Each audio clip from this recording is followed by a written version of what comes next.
So ayun guys, bale meron tayong pick up ngayon si ma'am. Sino pangalan? Nakalimutan ko. Anyway guys, dito na sa Balibago yung pick up natin kay ma'am. Nandito doon siya sa may ayun, tama nga. Hindi ko na pa magiting si Bawal eh. Asa kaya si ma'am? Dito daw si ma'am banda eh. Ayun siguro. Ayun, dito nga si ma'am. Hi ma'am. Yeah. Mainit. Diyan ka muna ma'am. Mainit po. I-ready ko lang yung helmet ma'am. Yeah.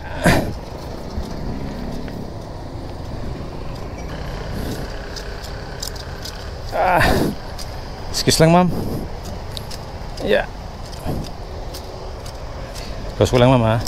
Diyan muna kayo ma'am. Oo. Ayusin ko lang ito ma'am. Yeah. Kapit kayo ma'am. Pwede ba? Pwede ma'am. Kung saan kayo komportable ma'am? Okay. Saan kayo ma'am? Alabang. Alabang.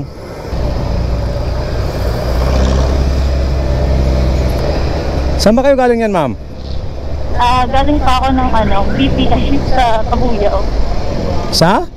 BPI. BPI Kabuyaw, layo ah. Oo. Doon kasi nakaano yung ATM. Nag-ayos kayo ng ATM nyo? Yes po. Okay. Parang ano ma'am, sobra na ba yung laman ma'am? Ha? Sobra na yung laman? Hindi. Hindi ko pa lang siya nakukuha mula ng bago kong work. Okay. Si Bale yung parang payroll.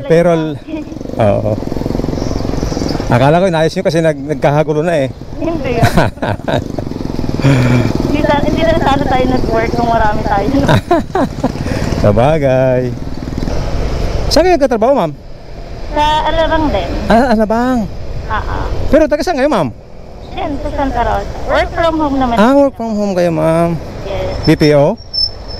In-house. Okay, nice. Maganda ma'am, tipid ma'am? Oo, tipid sa lahat. Tipid sa Kaya lang, buruyong ka naman siguro yan kasi puro bahay ka na lang Oo, may times talaga. Pero may time naman na parang nagkakasundo na okay. Ganun, makaka-work. Ayos naman pala Sanay ka na ata ma'am eh. Ilan taon ka ng work from home? Ay hindi, neto lang before na nag-pandemic, nagkaroon din ng work from home. Pero dito sa bago ko na work, ngayon lang ako nagkaroon ng permanent work. Okay. So bago-bago pa lang. Ayos din. So ngayon mapupunta kayo niyan sa Alabang dahil?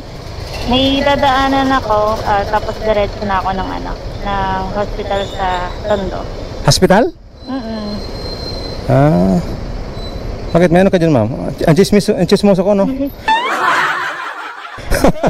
Nasugod kasi yung tatay ko sa hospital. Pupuntahan ko. Naku po. Oo, diabetes. Diabetic. Mahirap din yun pag tumaas ang sugar na ma'am. Oo. Mataas ang sugar Mataas, tapos high blood pa siya. Tapos parang nagkaroon ata ng complication dun sa opera niya before. Naku po.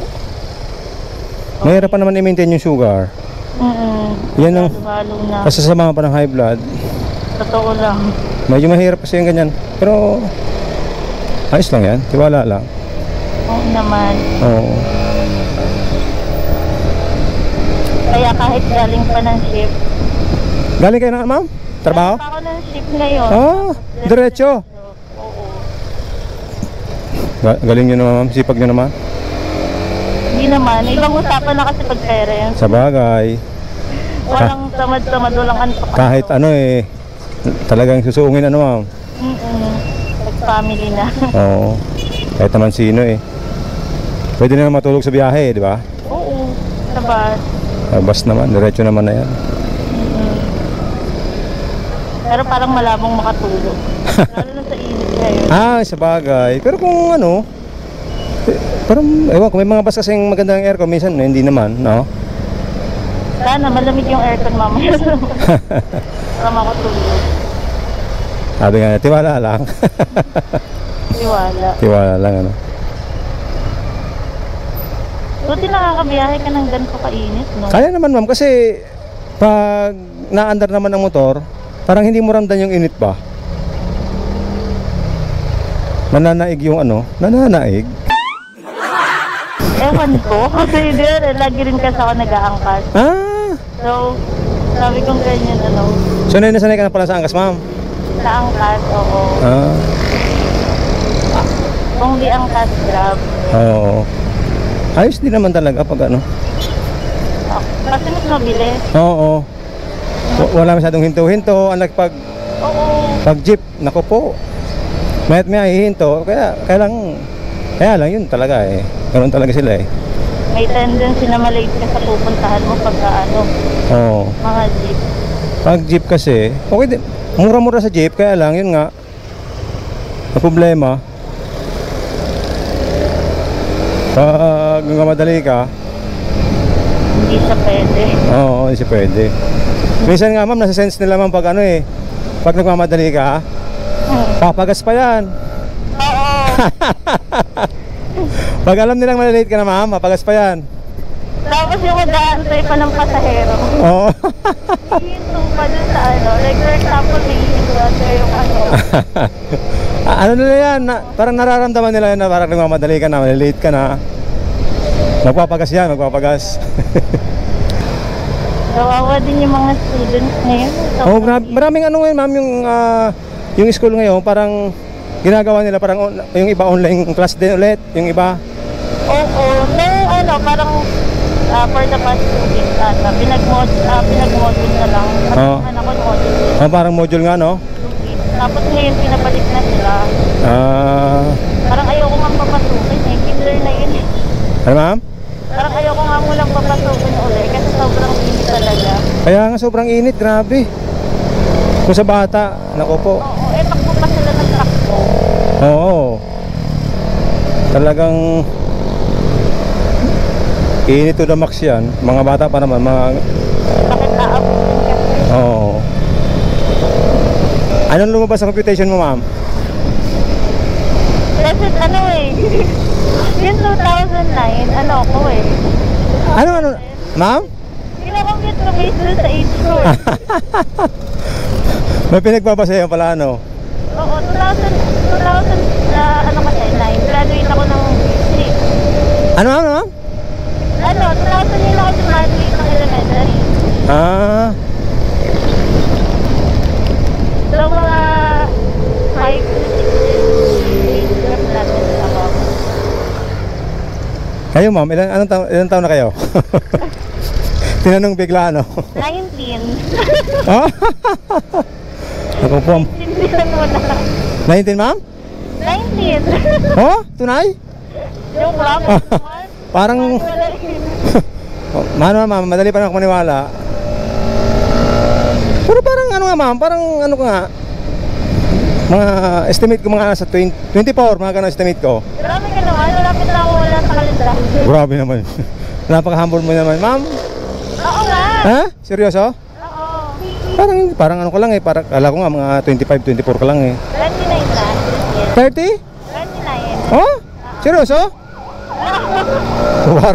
Parang joke mo naman ako ma'am eh. Grabe mong bola ah. Hindi nga! Oo. Seryoso? Oo. Grabe, parang hindi naman. Parang hindi naman ma'am. Sinit nga kanina parang ano eh, parang ano ba, parang Parang mga 35 na tingin mo. hindi, mga teenager lang. Mga teenager lang, yung mga ano ba, mga estimate ko kanina mga 25. Grabe 25. Oo, mga ganon. How I wish.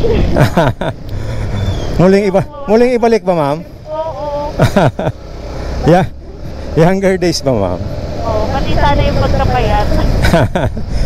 Payat ka naman ma'am ah. Hindi laki ng tinawa ko. Grabe no. Napaka-humble mo naman ma'am.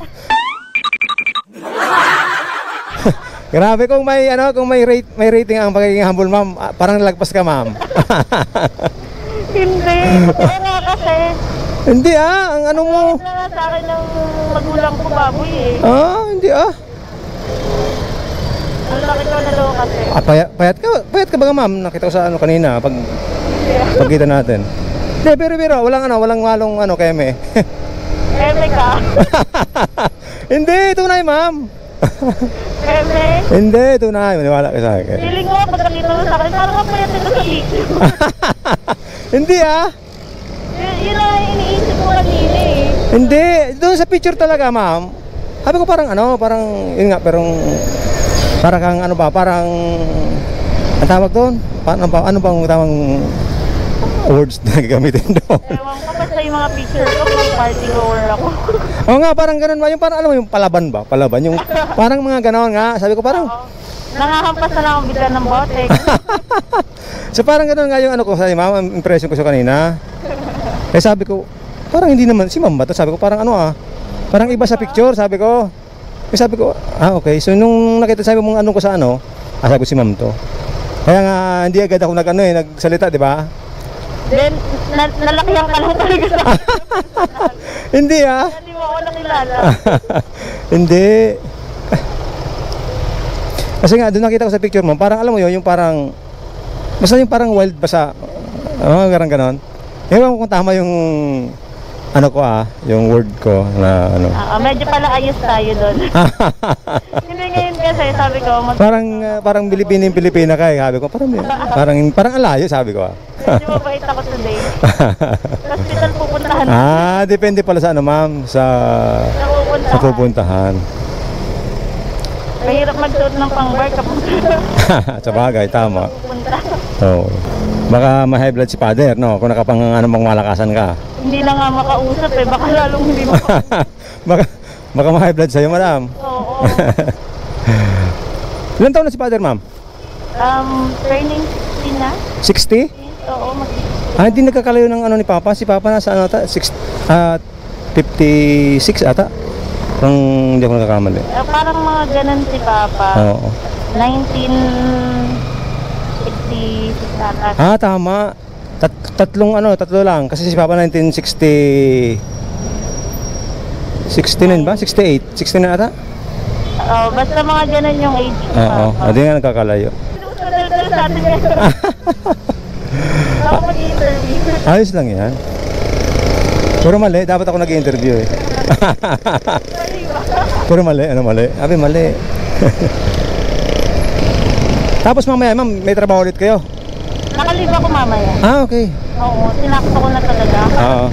Wala ano nga eh, sobrang pagka-lagi ko lang kahapon, sinabi ko na agad na hindi ko kaya pumasok mamaya. Oo.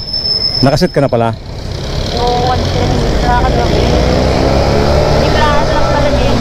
Oo. Iplahan na lang. So ayun na nga guys, ito na naman, bumalik na naman yung problema natin dito sa camera natin na biglang nawawala yung sounds, yung record ng sounds niya. So hindi ko alam kung anong nangyari dito. Siguro kapag mainit na yung camera, I'm not sure kung yun yung dahilan, or kapag marami na yung naka-record, marami na naka-stack sa camera na videos, kaya siguro nagkakaganito yung ibang videos natin, nawawala yung audio. So, yun guys, siguro itry ko na bawasan yung pag-stack ng videos dito sa camera. Baka yun yung nagiging dahilan kung bakit nawawalan yung ibang part ng audio dito sa video natin guys. So, anyway, ito guys ay naihatid natin si ma'am dito sa South Station, Alabang South Station yun nga. So, dito siya nagpahatid, gawa ng papunta siya ng Manila. Yun. May mga bus kasi dito guys, papunta ng Manila. So, yun yung destination ni ma'am. Kaya dito natin siya inatid. So, sayang nga, marami pa kaming kwentuhan ni ma'am dito eh. Kaya lang yun nga, sad to say, nawala yung audio niya. So, kaya yung iba, sayang. Anyway, walang ibang option para makuha natin yung mga audio na wala. Tinatry ko na lahat ng kung anong pwedeng gawin dito sa mga record. Wala akong makuha. So anyway, safe naman kami nakarating ni ma'am. Okay naman siya. So yun nga lang, medyo mainit. Pero all goods naman yan. Tuwa nga si ma'am. So anyway,